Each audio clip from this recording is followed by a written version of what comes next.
So when I left here yesterday, I saw this hit my Twitter feed and, all the internet sports website news stacks. Headline was Nathaniel Hackett, head coach of the Denver Broncos, the man.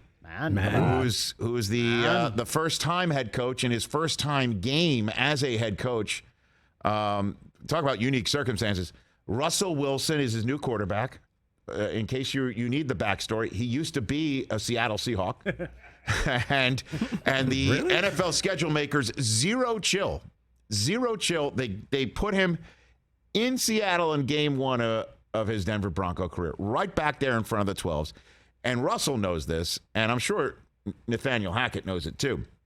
But until you're there, until you go to Seattle, now known as Lumen Field, where I guess they have waffle parties during breaks there as well. That's a Severance reference. Rich, I got it. Thank you, sir. I'm sorry. But just like Severance, a lot of crazy stuff happens in Seattle. I mean, like you feel like you're in a different planet.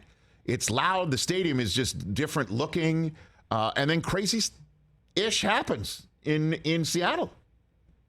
And night games, too. My gosh. Fans are going crazy. You can hardly hear it. Refs are blowing a whistle to blow a play dead, but you can't hear it, and you're right there next to a whistle. It's wild stuff. And, of course, it was a wild finish. It's Russell Wilson's first game back in Seattle. It's Seattle at night. And just the last minute, you watch it over and over and over again, and I just couldn't believe with a running clock – after a 3rd and 15 nets them about 10 yards, 11 yards, or 3rd and 16. It comes to 4th and 5. And you got 3 timeouts left. I'm like, absolutely burn a timeout. Go back, talk it over. That's the end of that. But it appears that they made a decision that if they got to the 64-yard line, the 45-yard line or better for a 64-yard field goal or closer for Brandon McManus, they were going to kick it. So when the clock's ticking down, you're wondering why are they just letting the clock tick off? It's because they were going to just try a field goal and then make it and give no time left for Seattle to answer. And then, of course, when McManus missed it, the second time after missing it the first time that didn't count because Pete Carroll called a timeout, and you're taking Russell Wilson off the field in Seattle, it still doesn't compute a day later. And this is, again, a coach who was the offensive coordinator for a Packers team whose head coach took Aaron Rodgers off the field for a field goal to turn an 8-point game into a 5-point game in the NFC Championship game. And the entire ensuing offseason was, does LaFleur not believe in his quarterback or what? And that was in their first foray together, LaFleur and Rodgers. And obviously their relationship has withstood it and gotten stronger. And it's still a very successful relationship. And the same could be said for Nathaniel Hackett and Russell Wilson. But it still is a head scratcher. So the headline was Nathaniel Hackett now thinks they should have gone for it. Yep. With full 20/20 hindsight, right? Yeah. Or, thinking about it now, maybe I made the wrong decision to kick it. So here's the soundbite of what appeared to be in the headlines and the articles, a mea culpa from the coach. Yeah, looking back at it, we definitely should have gone for it. Just not, one of those things you look back at it and you say, of course we should go for it. We missed the field goal. But in that situation, we had a plan. We had a plan. We knew that the 46 was the mark. We were 3rd and 15, I think, 3rd and 13. I'm more upset about that play before it to lose yards, to be able to, getting that there would have definitely been better to be able to call that same play and get extra yards. But he dumps it out to Javonte. Javonte makes a move, goes a lot farther than I think we had anticipated. We were expecting to go for it on 4th down. And then you hit the mark. The mark that we had all set before we started. We said 46 yards. 46-yard line was where we wanted to be. And we got there. So we had to make the decision if we wanted to give it to, Brandon. And we did. And it didn't work. It sucks. But, hey, that's part of it. That is not a mea culpa, folks. That is not a guy who's just like, boy, that was a bad decision to go for the field goal. I should have left my quarterback, Russell Wilson, out there since it's, Russell's return to Seattle, and that's we got to show our belief in our quarterback. I should have let him cook. No. That, you know what that sounds to me when I heard it for the first time? That sounds to me like, again, I don't know the question that was asked. I'm assuming it was, did you think differently about your decision after missing the field goal? And we're going to play that soundbite again. It sounds like to me he's making a joke, right? Of now that I know that we missed the field goal, I'd love to. I shouldn't have taken Russ off the field, and he kind of waited for the laugh to come, and that laugh line didn't land. It's what it sounds like to me, and then he starts going into his response about what their plans were going into the game. Take a listen. I think that's what this is here.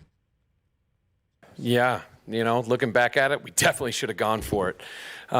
Just not one of those things. You look back at it and you say, of course we should go for it. We missed the field goal. But in that situation, we had a plan. I mean, we had a plan. We knew that the 46 was the mark. We were third and 15, I think. So that's what it sounds like to me right there. Right. And the plan is the problem. That's the problem. And he did make, an interesting case that it was the second down play that caused them to lose the yardage to it was actually first down. So they first down play. Yeah, so at the 2-minute warning, they get the first down. It was 3rd and 2. They get 9 yards. And so with 1:24 to go, it's 1st and 10 from their own 49, so essentially midfield.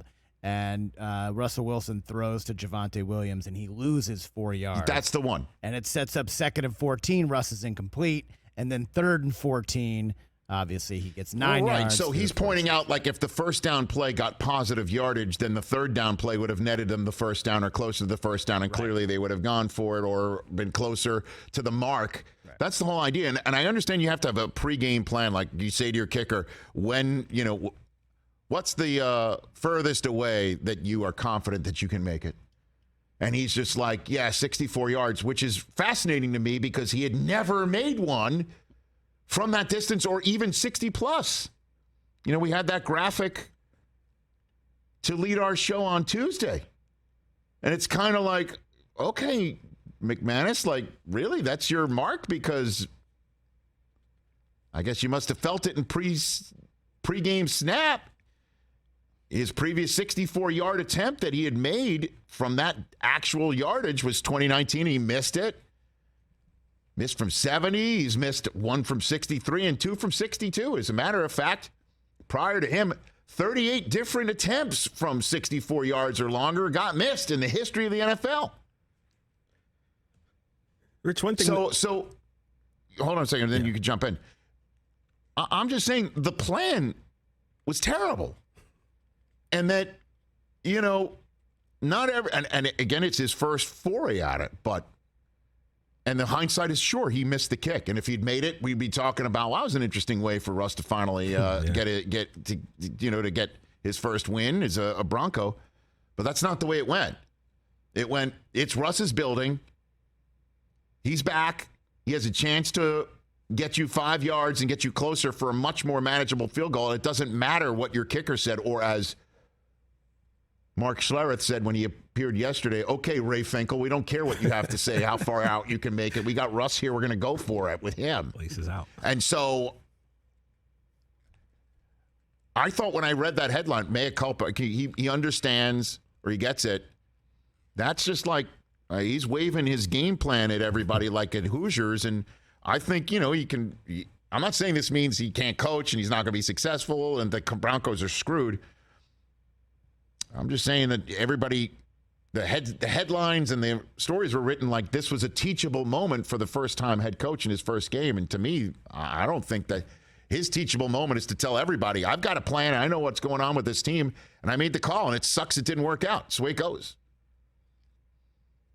And I just hope for the Broncos' sake that he and Russ didn't just get off on the foot where Russ is like, okay, am I going to be allowed to cook here or what?